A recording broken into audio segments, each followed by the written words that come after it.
Hey guys, Ron. Just generally speaking, I just want to tell everyone, just, get ready for the shift. There's just so much stuff going on right now. They're saying within 5 years, you're going to start seeing a lot of shipments of cars from the major car suppliers that are auto self-driving. Within 20-25 years, they're saying most of them will all be auto self-driving. There's other people saying that the housing market is really strange right now with like millennials and stuff like that, because people are looking for experiences versus looking to own things.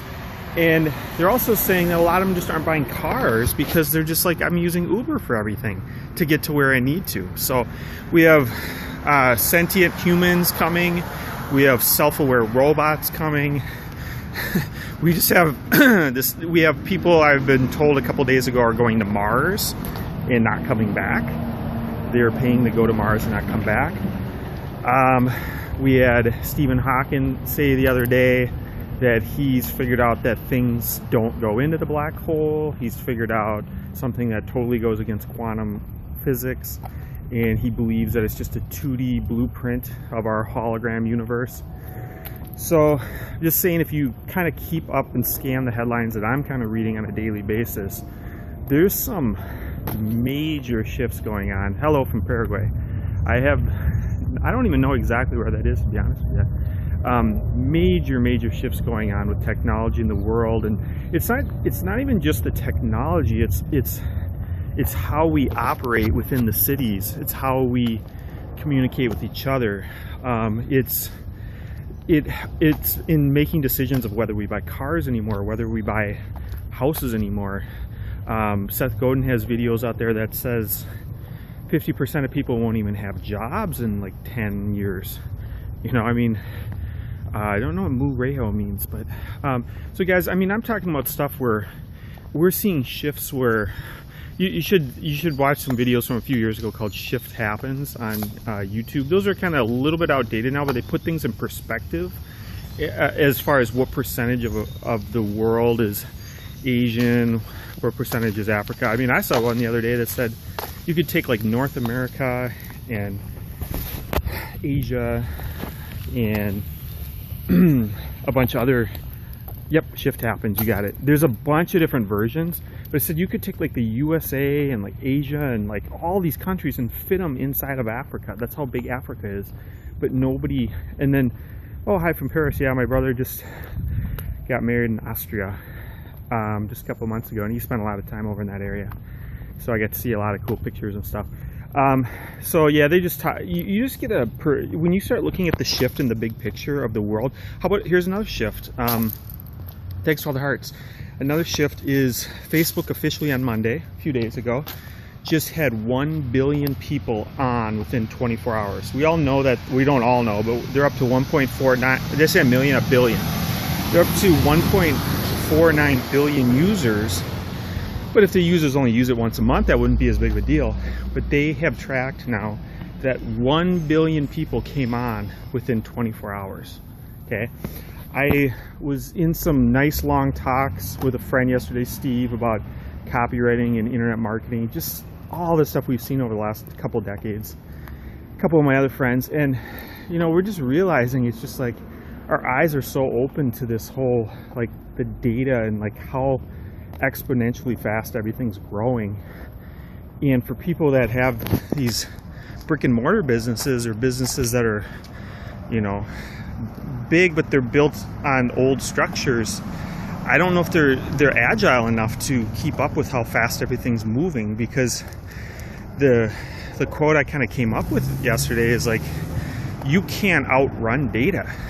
It's like there's a guy behind at his seat behind a computer screen that has all the data you could want, yet Pono 91, good to see you, but yet there's salespeople and big expensive workforces all over the cities and the states, driving all over the place, worth thousands of dollars in payroll and gas, everything else for the company, and spending all this money just to get the results in months that this guy can do in minutes or hours with all the data that he's sitting with at his computer.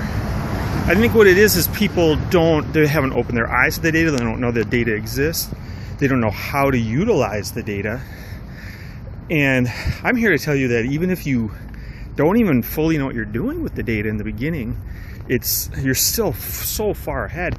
If you do a Google search for data scientist, I agree, they track you all over. Yeah, they track you all over. You know, it's interesting that you say that, because I know there's a couple different mindsets on this. There's a lot of people online that are like, well, the Facebook's NSA and everybody's tracking you. There's drones and all this technology, and people are also looking at it as the walls are closing in and the world's videotaping everything you do and all that kind of stuff. And that's definitely one take on it, and the privacy's going away and all that. But then there's like people like Jason Silva and stuff that I follow.